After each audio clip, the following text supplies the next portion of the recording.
Welcome to Her Extraordinary Life by Design, where we celebrate women who are shaping their lives one extraordinary day at a time. I'm your host, Leslie Gaudet, self-care coach for women who are ready to make self-care a priority to support them in life and business. Every week, I'll be speaking with inspiring women from various walks of life who will share their personal journeys and will discover how they have fearlessly carved their own paths as business owners, passionately pursuing their dreams and creating a meaningful impact on their communities. So let's get started.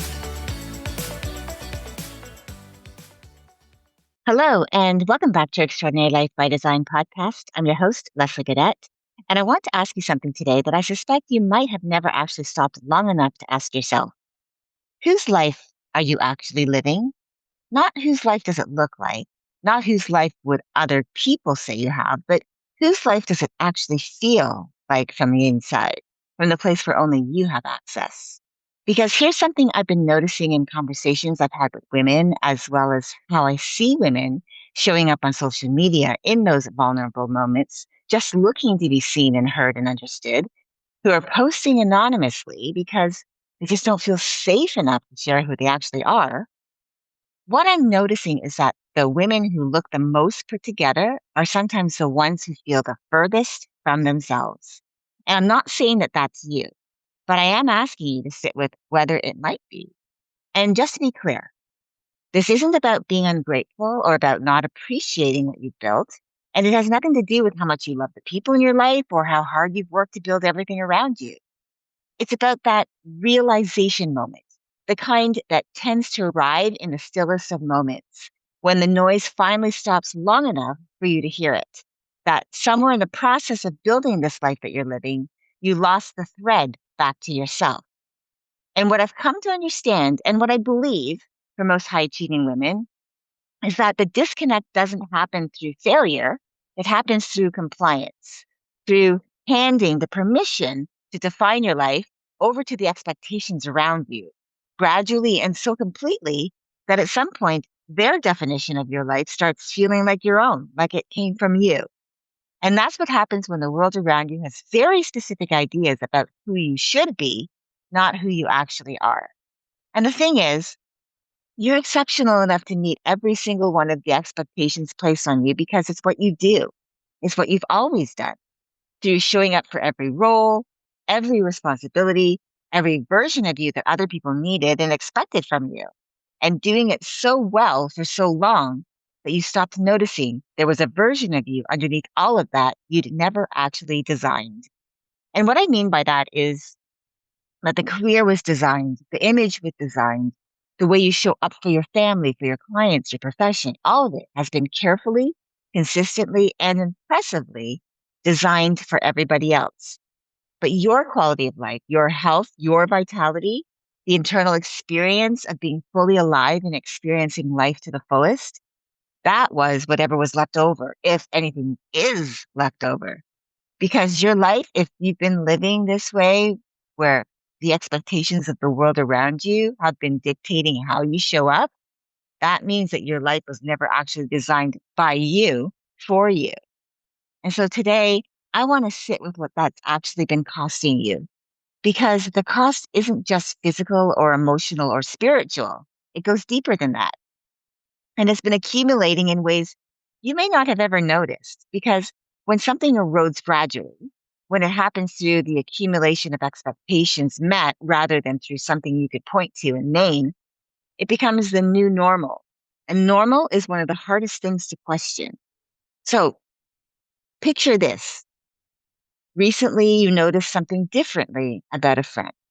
You couldn't quite put your finger on it at first. She seemed lighter somehow, more present, like she was actually inside the conversation rather than managing it from somewhere slightly above it. And you found yourself asking, what's different about you? And she told you about a wellness retreat she'd just come back from. No phones, no emails, no agenda built around anyone else's needs or expectations or responsibilities. Just her, completely, for the first time in longer than she could remember. And something about the way she described it, the way her face lit up when she talked about it, made you reach out and book it before you could talk yourself out of it. And you went. And now it's the last day. You knew this day was coming. You'd been tracking it since you arrived, the way you always do, aware of exactly how many days were left before you had to go back. And somewhere in the middle of this trip, something happens that you weren't expecting. You started to feel like yourself again. Not all at once, but it was happening. Because on the first day or two, you were still running the mental tabs, thinking about emails you weren't answering, things that needed handling, the hum of everything that was waiting for you back home. But then something shifted. You started to relax, your shoulders dropped, your jaw unclenched. The thinking that had been tight and managed and always one step ahead softened into something that felt more like actual thought. You could think again, like the mental clutter was clearing, and you remembered what it felt like to actually be yourself. But then it hits you. It's the last day, and you're aware that in a matter of hours, you'll be in the car, then the airport, then the plane, and then back home. Back to the calendar, back to the responsibilities, back to the version of yourself that everyone's waiting for. And somewhere in that awareness, a thought surfaces. When did I last feel this way when I wasn't on vacation? And you reach for an answer, but you can't find one. And immediately the self correction arrives. Stop. You have a good life. You have more than most people. Who are you to sit here feeling like something's missing when everything you have is something other people are working towards? Am I really being a whiner right now? Is this actually a problem or am I just tired? And so you fold the thought away the way you always do because this isn't the time, right? And there's no one here who would really understand anyway. And honestly, what do you even say? That you have a successful career and a family and a life that looks extraordinary from every visible angle, and yet you're sitting here at the end of a week where you finally feel like yourself and you're dreading going back to your life? And you think, that sounds like you're being ungrateful, right? That sounds like a problem people with real problems would roll their eyes at. And so you say nothing. But what you don't fold away is the feeling because it stays with you on the plane ride home. And somewhere over the clouds, somewhere between the life you just experienced and the life you're starting to, something else sits with you that you can't dismiss the way you dismiss the thought. It's the recognition that it took complete removal from your life for you to feel like yourself again. That the version of you that showed up this week, the one that was present and unhurried and actually inside her own experience, that version doesn't show up at home. Not like this, not consistently. And then the question surfaces, but you're almost afraid to ask it. Whose life am I actually living? And then the plane lands. You gather your things, you step back into your life because that's what you do. Because your life is there, right? The people who need you are there and the responsibilities are there. And because you genuinely don't know what you would do with that question, even if you let yourself ask it and to really sit with it, you file it away. And if that landed for you, if you recognized yourself somewhere on that plane, folding a question away that you didn't know how to ask out loud, I want you to stay with me because what I just described isn't a midlife crisis. It isn't ingratitude. It isn't a sign that something's wrong with you.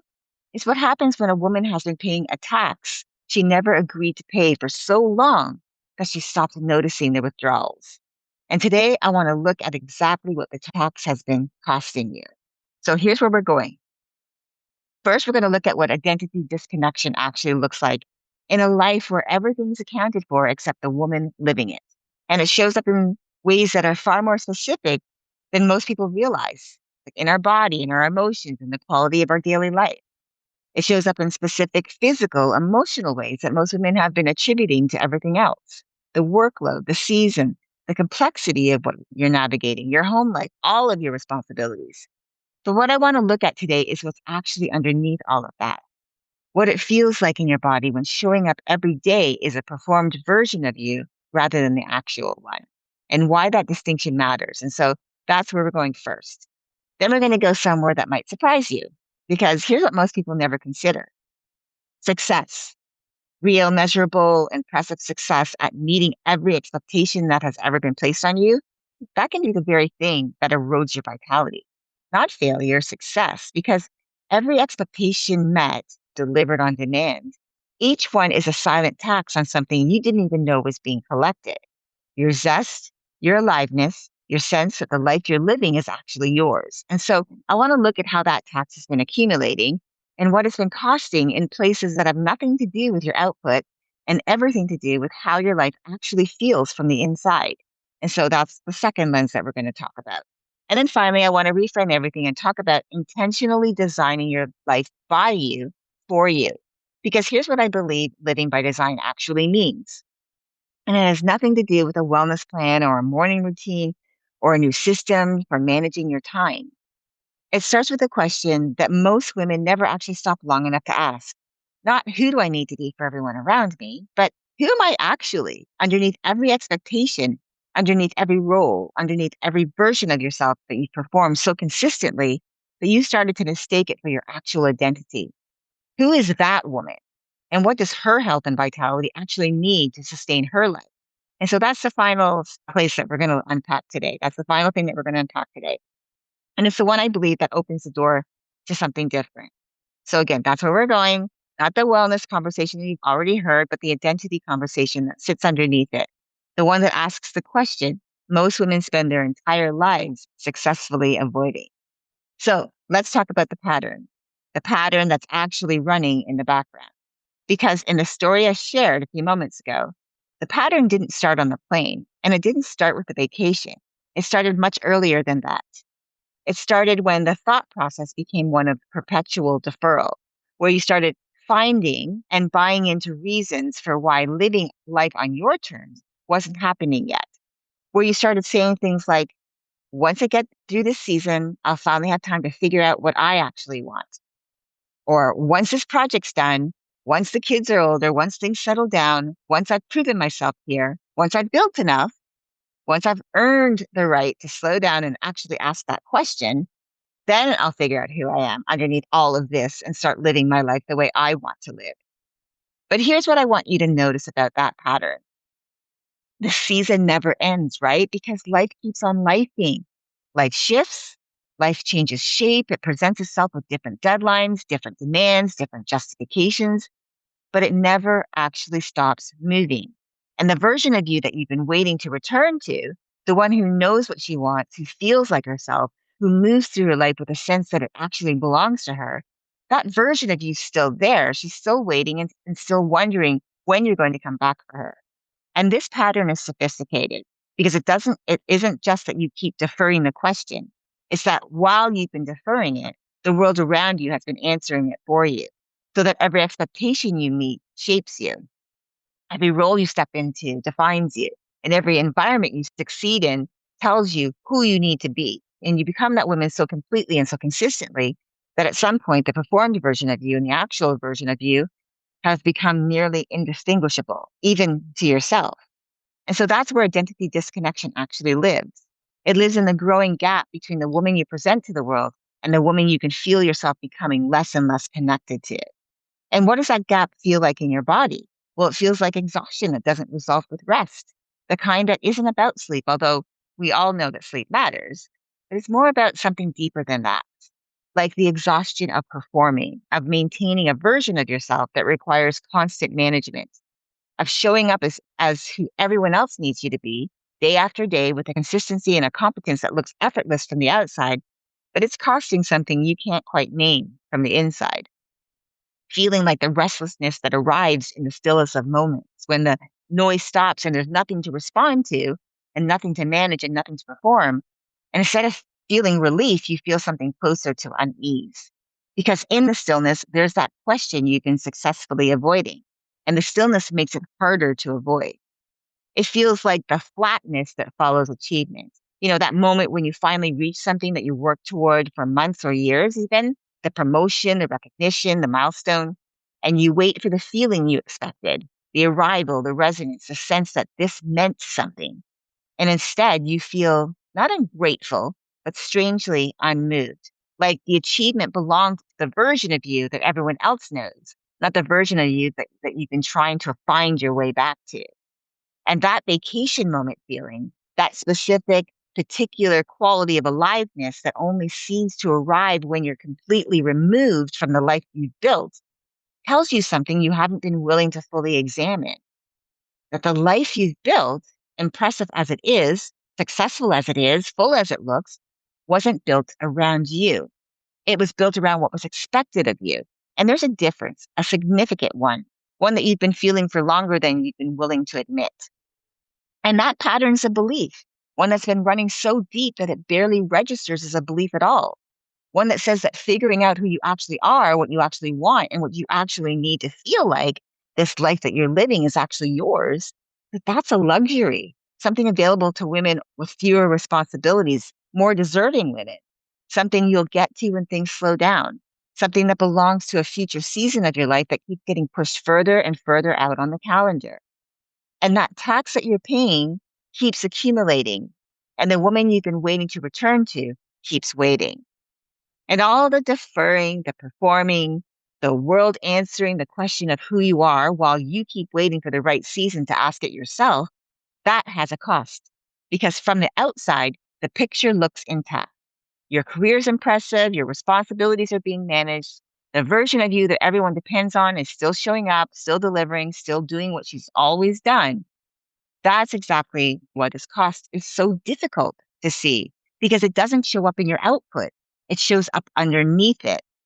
And one of the first places it shows up is in your body. And I want to be specific here because this isn't a conversation about symptoms or diagnoses or what to do about it. It's about what you've been feeling and attributing to everything else except the thing that's actually at the center of it. There's a particular quality of physical depletion that comes not from overwork, although the work is real, but from the sustained effort of being someone you've had to construct rather than someone you simply are. Because performing takes energy, right? The constant low level management of presenting a version of you that meets everyone else's expectations, while the actual woman underneath that version gets less and less of your attention. That management has a cost, and it shows up as the exhaustion that a full night of sleep doesn't fix. The tension that lives in your lower back that you've stopped noticing because it's been there for so long that it feels like just how your body is now. The immune system that takes longer to recover than it used to, and you're finding yourself getting run down and sick a lot more than usual. And physical steadiness, that sense of being genuinely at home in your own body, starts to become harder and harder for you to access than you remember it being. And you've been attributing all of it to the workload, to the season, to getting older, to everything you're navigating. But here's what I want you to consider. What if some of what you've been carrying in your body isn't the weight of what you do? What if it's the weight of who you've been performing? Because here's what the silent tax actually collects. Every time you step into a role that's not fully yours and you held it without question, that's a tax. Every time you met an expectation that was placed on you rather than chosen by you and called it success, that's another tax.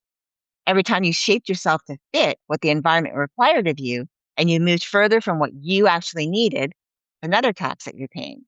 And none of those withdrawals, none of those taxes that you paid registered as anything worth stopping for. That's how silent taxes work. And the individual amounts seem manageable. And then there's what it costs your vitality. Not your energy, though, that too, but your vitality, your zest for life, that quality of aliveness that makes you feel genuinely engaged in your own life rather than just moving competently through it. I mean, think about the last time something filled you with genuine enthusiasm, not satisfaction, because satisfaction is what you feel when something gets done. But when was the last time you actually felt genuine enthusiasm, the kind that has nothing to do with output or accomplishment or what it produces for anybody else? Just the pure experience of being interested, engaged, and alive inside something.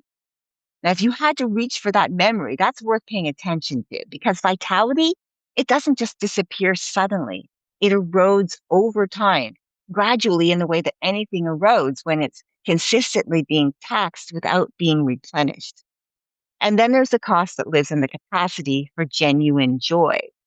This one is the most difficult to name because it doesn't announce itself as an absence. It just becomes the new baseline, the new normal, if you will. The accomplishments that should feel significant, but instead land flat. The milestones that should bring relief bring only a brief pause before the next thing on the list needs to get tackled. The life that should feel full, full of meaning, full of connection, full of the particular satisfaction of a woman who has built something real, starts to feel more like a series of things being managed than a life being lived. And you don't even think about it, let alone even say it out loud, because who would understand? because from every visible angle, you have everything, right? And this is where the vacation moment becomes the most honest data point you have. Because think about what it actually means that it takes complete removal from your life for you to feel like yourself. Not a good day, not a productive week, not a successful quarter, but complete removal. A different country, a different time zone, a complete severing from the calendar and the responsibilities and the version of you that everyone back home is waiting for. That's what it takes. And then somewhere in the middle of that removal, you start to feel it, like your shoulders drop, your jaw unclenches, your thinking softens from managed to strategic to something that actually feels clean and clear, like you can finally hear yourself again. And the quality of aliveness that's been missing, the one you've been telling yourself is just what adulthood feels like, just what this season requires, just the price of the life you've built, comes back. And I want you to sit with that for a moment because the reason why I want you to sit with it is that the fact that it comes back means that it was never gone, right? It was just blurred. It was buried under the performance, under the expectations, under the version of you that the world knows and depends on and has never once asked if you're actually okay. And the fact that it takes complete removal to access your true self, your voice, tells you something about the life you return to every time. It's not that your life's wrong, but that the life you're living wasn't designed around the woman who's living it. It was designed around everything and everyone you have been expected to be for them. And there's a cost to living inside that gap, a real physical, physiological cost that your nervous system has been absorbing, that your body has been registering, and that your capacity for genuine joy has been surrendering, one silent withdrawal at a time. And that cost, the accumulated weight of a life built around everyone else's expectations, when you get to this point and you realize that something needs to change, that's when the shift can happen. But it can only happen when you finally stop dismissing what you've been feeling long enough to actually look at it. Because here's what I want you to understand about the question that surfaced on that plane: whose life am I actually living? That question isn't an accusation. It's not a sign that something has gone catastrophically wrong. It's an invitation, maybe one that you haven't given to yourself in a very long time. And the shift I'm talking about doesn't begin with a new morning routine or a different approach to your schedule or a system for managing your time more intentionally. Those things are all downstream of something I believe is more fundamental. The shift happens when you recognize that you have been designing your life from the outside in, from what was expected, from what was required, from what every environment you moved through demanded, and every person around you needed. And somewhere in that process, somewhere between the first expectation you met and the version of yourself you've become, the woman who was doing all of that designing lost the thread back to herself. But I also want you to know what that recognition can feel like when it actually lands, because it might arrive in a moment that you weren't expecting, not on the plane or wherever it first surfaced for you. That's the first whisper of it. But later in an ordinary moment, maybe in a conversation where you're getting exactly what the other person needs, or a moment where the version of you that everyone depends on is performing exactly as required, as expected of you. And then something underneath that performance starts to stir, a quiet, insistent recognition that says, this isn't the whole of me. This is the version of me I built for this, and I don't know where the rest of me went. Instead of filing that thought away the way you've been filing it away for years, instead of attributing it to tiredness or the season or everything you're navigating, you let yourself stay with it for a moment. And in that moment, when you allow for it, that's when something can shift because you start to see the pattern for what it is. It's not a character flaw, it's not being ungrateful, but it's the predictable and completely understandable result of spending years designing yourself around what everyone else needs while your own question of what do I actually want and need sat in a waiting room that never called your name. And when you recognize that, you realize you didn't lose yourself because you failed. You lost yourself because you succeeded at every expectation, at every role, and it becoming so fluent in the language of what everyone else needed from you that you stopped hearing the language your own body and your own life were speaking. And when that happens, like in the moments that you stop asking, what do I need to do differently? And you start asking, who am I actually? not who have I been, not who do people expect me to be, not who I have spent years constructing in response to what every environment I've ever moved through has required of me, but who am I underneath all of that? And you start to focus on the woman that you are and who you want to be. And you start asking, what does she actually need? What does her health actually require? What does her vitality actually depend on? And what would it feel like to build from that place, from the inside out, rather than from what's left over after everything else has been served? And I want to be clear about what this is not. It's not a rejection of everything that you've built or an indictment of the life that you're living or the people in it or the work that you care about. It's the recognition that a life designed from the outside in, however impressive it might be, however successfully it functions, that life can't actually sustain the woman living it because the woman living it was never actually part of the design. And when that lands, when you finally feel the truth of that in your body, rather than just understanding it as a concept, the exhaustion that's been attributed to everything else starts to look different. The flatness that's followed accomplishments you should have felt more fully starts to make sense. The vacation moment, the one where you finally felt like yourself again and then you had to board the plane back home, it stops being a mystery and it starts being a message that something deeper than your circumstances has been sending to you for a very long time. That the life that you keep returning to was built for the version of you that everyone else needed. And the version of you that you actually are has been waiting for someone to finally ask what she needs. And here's what I want you to understand. The real internal shift, that's the moment you realize that that someone is you, not a therapist, not a coach, not a book or a podcast or a framework that promises to help you find yourself. You, the woman who has been so exceptional at reading what every environment required of her that she forgot she was allowed to read herself. And that recognition can change the question that you bring to your health and vitality, changing from what do I need to fix to what do I actually need to thrive? Not the performed version of you, but the actual you, the one who surfaced on that vacation, the one who exists underneath every expectation, the one who's been sending signals to your body through the exhaustion, the flatness, the restlessness, the silence on the plane. She's still there. She's present. She's waiting. She's not waiting for the right season. She's waiting for you to finally turn towards her with the same intention you've been bringing to everything and everyone else. And living by design, truly living by design on your own terms, starts with that woman, with the decision to stop building from the outside in and start asking for the first time, honestly, without immediately dismissing the answer, what does the life I actually want to live feel like from the inside? And what do I, the woman living it, actually need to sustain it? Because you can't design a life that sustains you from inside a version of you that was built for everyone else. And you've been trying to do that for a very long time. Okay. I know that was a lot, so I want you to take a deep breath with me right now before we move into anything else. Seriously, I truly, I want you to take a really big breath in and just let it out and release it all. Because what we've been sitting with today isn't the kind of thing that you process quickly. It isn't information you can file away and return to later when you have more time. It's the kind of thing that deserves a moment of actual stillness. And I want to give you that. So just stay here with me for a moment longer. And I want to ask you something. If you stripped away every expectation, every role, every version of you that you constructed in response to what the world around you has needed, the professional, the mother, the partner, the friend, the mentor, the one who handles it all, the one who shows up, the one who never lets anyone see what it costs. If you set all of that down just for this moment, just right here, right now, what does the woman underneath actually need?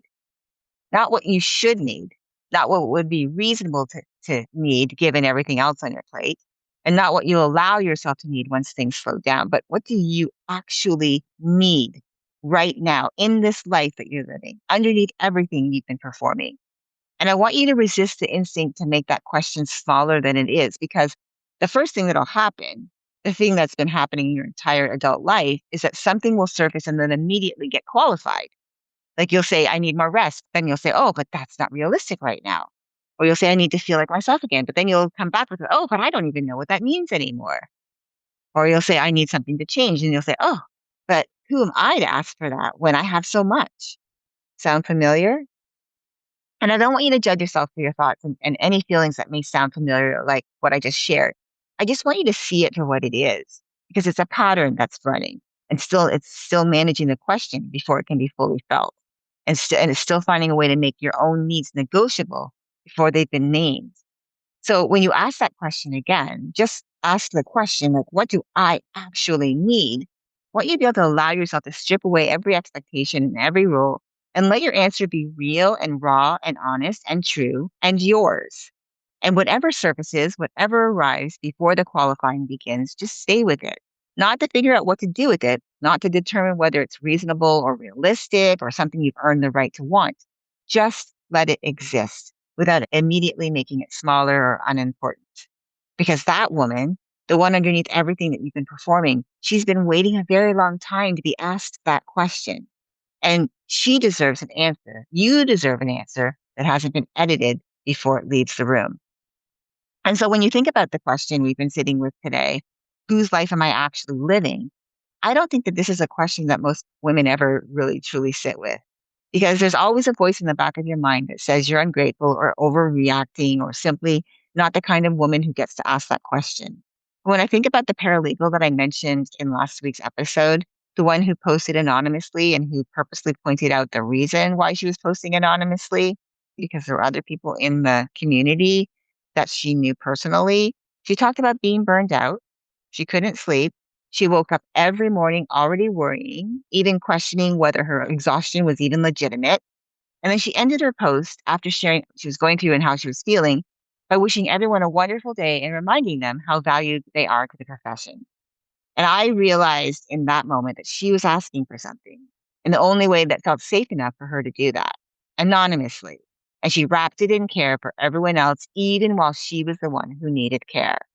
And what she was really asking for underneath that question about litigation files and whether she was being a whiner was something even much closer to what we've been sitting with today. Is this it? Is this what my life is supposed to feel like? Am I the only one who feels like I'm disappearing inside of it? And then I think about the woman on the plane, the story I shared. The woman who finally felt like herself again on that last day of her vacation, but who then folded the question away before it could be fully asked, who boarded the plane and went back home to her life because that's what you should do, right? Because that's where life is. That's where the people and the responsibilities are. And what I see in both of these women, one whose words I read and one whose story I imagined, but whose experience I know is real for someone listening right now, I don't see weakness or ingratitude in either of them. I also don't see women who've made wrong choices or built the wrong life. What I see are women who've been so focused on taking care of everything and everyone else around them that they genuinely can't see how much they need support too. That the question they've been carrying is the most important question of their lives. And they've been carrying it alone in silence because they don't know where it would be safe to ask. Or if they did ask it, they post it anonymously, right? Which brings me back to the community that I've been talking a lot about over these last several weeks. The one I want to build, the Yes Reset community, a space, as I said, I want to build specifically for women in the legal profession. Because again, when I think about what this episode's been about, I realize that it isn't just identity or health or vitality or isolation even. It's about what happens to a woman's entire experience of her own life when the environment she's operating in never once creates space for her, ask whose life she's actually living. Because when the pace never pauses long enough for the question to surface, and when the only safe way to say what you're actually feeling is to post it anonymously, that saying it out loud under your own name feels like a risk you can't afford to take. What I believe deeply is that what's missing is a space where she doesn't have to perform a version of herself, where she can show up as the woman underneath all of it, as her truest version of who she is, the one who surfaces on the last day of vacation and she finally feels seen, the one who has been waiting for somewhere safe to finally ask out loud without immediately qualifying what she actually needs. And where the question of whose life am I actually living isn't something to fold away and deal with later or to manage alone. It's the beginning of an actual conversation with women who already know what it costs to have been living for everyone else and who are ready to start asking something different. And I'll be honest with you, I know that community alone isn't enough. I've said this before because I believe the hardest part isn't finding a room of women who understand you. It's feeling safe enough to actually show up in those rooms, in those spaces as yourself without the filter, without the anonymous filter, without the performance, without wondering whether being truly seen is going to cost you something. And I have a plan for that piece specifically, one that I've been sitting with for a while now that I think solves the problem, and I've been talking about it for the last couple of weeks. So I want to tell you about it. So imagine a monthly gathering. No faces, no names, no titles. They all get left at the door, just voices. You would register with your real name and email on the back end. So there's accountability. I know who you are. But when you show up to the gathering, nobody sees your face. Nobody knows your title. Nobody knows whether you're a paralegal or a partner or whatever role you hold. What's left is just the human experience of being a woman, navigating life and needing support. And in that room, that specific kind of room, the question of whose life am I actually living stops feeling dangerous to ask, and it starts to feel like exactly why you came. And I want to know, if I built it, would you come? Because I truly believe that a space where you're witnessed only works if you actually feel safe enough to be seen as a human first in that space. And so that's what I'm building. Not a space where you come to be fixed, but a place where you come to finally be yourself, where the women around you already speak your language, and we're doing life together with people who understand what it costs to live life for everyone else but yourself becomes a thing that finally makes it safe to start living for yourself. And so this is what I've been thinking about for the past few weeks when it comes to holding a space where you can feel truly safe to share. So here's what I want to know. If I held a monthly gathering, no faces, no names, no titles, just voices and honest conversation about what it actually feels like to be a woman in this profession, would you come? That's my question. So you can email me directly, which you'll find my email in the show notes, and just say yes. That's enough for me to know that you're interested. And if you're listening and you're not in the legal profession, if this conversation landed somewhere real for you, I want to hear from you too. Because the question of whose life am I actually living doesn't just belong only to women in law. It belongs to every woman who's been so focused on meeting everyone else's expectations that she's forgotten she was allowed to ask. And I say all of this because I've lived it. I asked myself this very question back in 2017. Whose life am I actually living? And that question changed the trajectory of my life completely because I knew that the path I was on wasn't going to end well, not for me and not for the life I actually wanted to be living. And I'm truly grateful every day that I finally let myself not only ask it honestly, but to take steps that allowed me to step into the life I'm living today. I've realized that the cost of navigating life without ever being asked whose life you're actually living and never being given permission to choose yourself is real. And it gets overlooked every single day, which is why it's time to start asking that question, to be honest about it, and to stop navigating it alone. So be sure to check the show notes for my email and tell me what you think and if this is something that you want to be a part of. Now, before you go, there's something you need to hear, something I feel like I need to repeat to make sure that you walk away with something and it's still in your mind to be thinking about. If you've been building your life around expectations that didn't start with you, where you've spent years, maybe most of your adult life being exceptional at building things, career, your reputation, your family, your image, your capacity to show up for everyone who needs you, and you've done all of it with a level of intention and competence that most people around you have never once questioned. Because from the outside, it looks designed like a woman who has it all figured out what a successful life is supposed to look like. Here's what I want you to understand. Living by design doesn't start with a plan. It starts with a question, one that maybe you've never actually allowed yourself to ask or one that you've been avoiding. The question of whose life are you actually living? Not whose life does it look like, not whose life would other people say you have, but whose life does it actually feel like from the inside, from the place where only you have access to, from the woman underneath everything you've been performing. And the most important thing I want to say before we close is that this question isn't a sign that you've made wrong choices or built the wrong life. It's the most honest thing that you can ask yourself. And it deserves an honest answer, not one that's been made smaller or more manageable, but an honest answer from what you actually desire, from the actual woman living the life that you're living right now who's questioning if this is all there is, because you know what you want. That version of you surfaced on that last day of the vacation that you took to reset and recharge, and you allowed yourself to really listen when the noise finally stopped long enough for you to hear yourself. That version of you, she's been sending signals to you for far longer than maybe you've been willing to acknowledge. And she's been waiting, not for the right season, not for things to slow down, not for permission from anybody else, but for you to finally turn towards her with the same intention you've been bringing to everything and everyone else around you. And so I want to remind you that living by design, truly actually on your terms, on your own terms, begins the moment that you decide to stop building from the outside in. And you start asking honestly, without immediately qualifying the answer, what the woman on the inside actually needs. That's the design that changes everything. Not because it looks different from the outside, but because it finally feels like yours from the inside. Thanks for joining me for another episode. I truly appreciate you. Until next time, keep dreaming, keep believing, and keep designing your extraordinary life one day at a time. Thank you for joining me on Her Extraordinary Life by Design.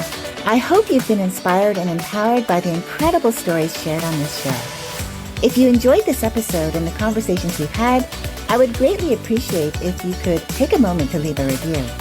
Your feedback and support mean the world to me, and it will help others discover the podcast and join our empowering community.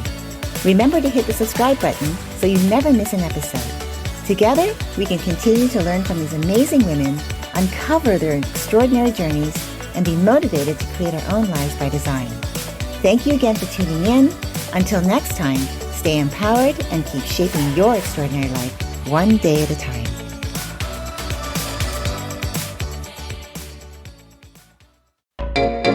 Hi, I'm Stephanie Baklaan.